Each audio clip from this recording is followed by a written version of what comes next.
ഇന്ന് നമുക്കൊരു അടിപൊളി ബീഫ് കറി ഉണ്ടാക്കിയാലോ. കഴുകി ക്ലീൻ ചെയ്ത് വെച്ച ബീഫ് ഒരു കുക്കറിനകത്ത് ഇട്ട് കൊടുത്തേക്ക്. ആവശ്യത്തിന് മഞ്ഞൾപ്പൊടി, ഉപ്പ്, ഇഞ്ചി വെളുത്തുള്ളി ചതച്ചതും സോഫ്റ്റ് ആകാൻ വേണ്ടിയിട്ട് കുറച്ച് വിനാഗിരിയും വേപ്പിലയും ആവശ്യത്തിന് വെള്ളം കൂടെ വെച്ച് കൊടുത്തിട്ട് ഒരു 8 വിസിൽ അങ്ങോട്ട് കേൾപ്പിച്ചോളാം. ഇനി ഇതേ ഒരു ഉരുളിക്കകത്തേക്ക് ആവശ്യത്തിന് ഓയിൽ ഒഴിച്ചതിന് ശേഷം കുറച്ച് ഇഞ്ചി വെളുത്തുള്ളി ചതച്ചതും വേപ്പിലയും നമ്മുടെ കുറച്ച് അധികം ചെറിയ ഉള്ളി അരിഞ്ഞതും കുറച്ചധികം സവോള അരിഞ്ഞതും കൂടി ഇട്ടിട്ട് നന്നായിട്ട് വഴറ്റണേ.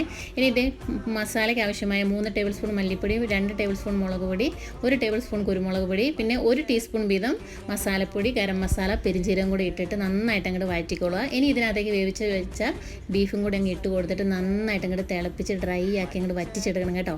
ഇനി ഇതേ ഞാൻ അരിഞ്ഞു വെച്ച ഒരു 3 പച്ചമുളകും കൂടി ഇങ്ങ് ഇട്ട് കൊടുത്ത് കുറച്ച് വേപ്പിലയും ഒരു ഫ്ലേവറിന് വേണ്ടിയിട്ട് കസൂരി മെത്തിയും കൂടി ഇട്ട് കൊടുത്തിട്ടുണ്ട് കേട്ടോ.